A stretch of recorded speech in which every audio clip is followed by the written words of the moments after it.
Hello and welcome back here, and in this part we go to a really urban environment here as we take on the Cloverleaf area. And again, as you can see with the characters, I'm cycling it through fairly quickly so you can't see. But as you can see, you pick different bikers, they have different stats, and then you pick your different bikes and they just add to those stats. There's not really much customization, like you can't level up any stat you choose, but I guess what I'm saying is the upgrade system is fairly linear.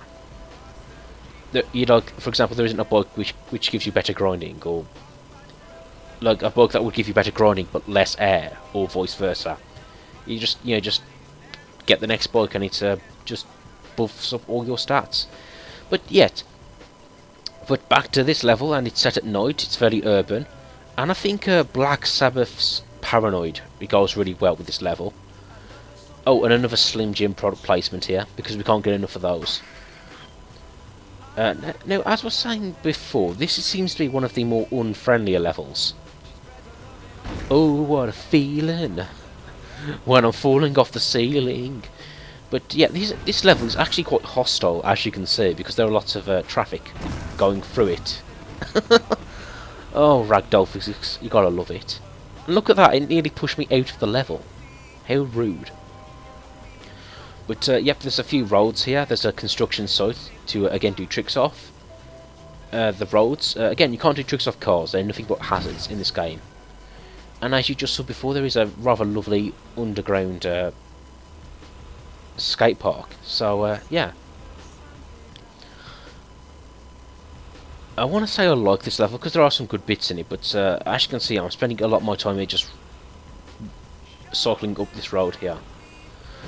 Now, to talk about the trick system, which again I haven't really talked about before, but of course you press X to jump, and when you're in midair, you press, like, for example, the square button and a directional button to do a different trick. Each direction is a different trick. You hold the triggers to rotate either left or right to again up your score. But again, when you do a trick in this game, you press this square and directional button, but you can also press this circle and the directional button to do a modifier. For example, a modifier will be a no-hander, and you can sort of put these two together to do various tricks. You can see here, like the 1-footer, the bar spin I just did, they're modifiers, and you can sort of add a trick to a modifier to sort of custom make your own move, I guess. The same with grinding as well. Grinding is sort of jump and triangle, and again a different directional button. But like I said, you can sort of put the two together, so you can do sort of a backflip with no hands, and that becomes a no-handed backflip. And in fact,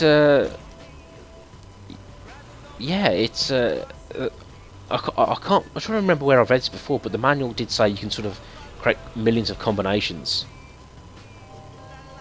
to do various moves. But again, the thing I'm doing with the tricks is I'm keeping them fairly simple, probably because I don't want to mess up too much. And again, I'm going for this billboard. Ow, thanks. A car crash just rubs in on my defeat, doesn't it? Alright, I'm probably not explaining the trick system too well here. But again, like in other extreme sports games, you can actually do combos. And using like different tricks each time builds up your score. Because again, if you keep using the same trick again and again, it gives you less points each time. So that's a plus, I guess. I do like this jump here, but it's really awkward to do. In fact, there's a challenge where you have to sort of grind on that billboard, and it's really hard to get to. Well, it's really hard to get that jump just right.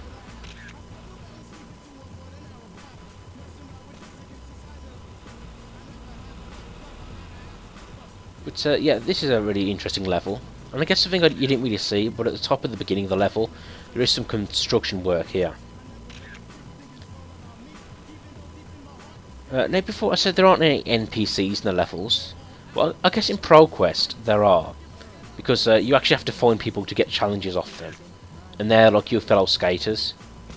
which is okay, I guess. But what I mean by NPCs is you don't see people just walking around the level, yeah, which is kind of a shame.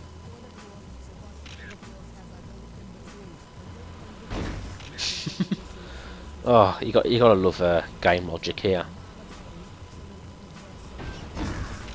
Oh, please, fuck you, man. Just let me skate in peace.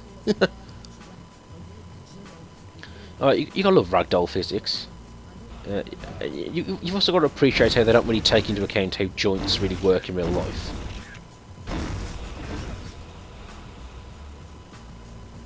But yep, with that I'm riding off into the sunset.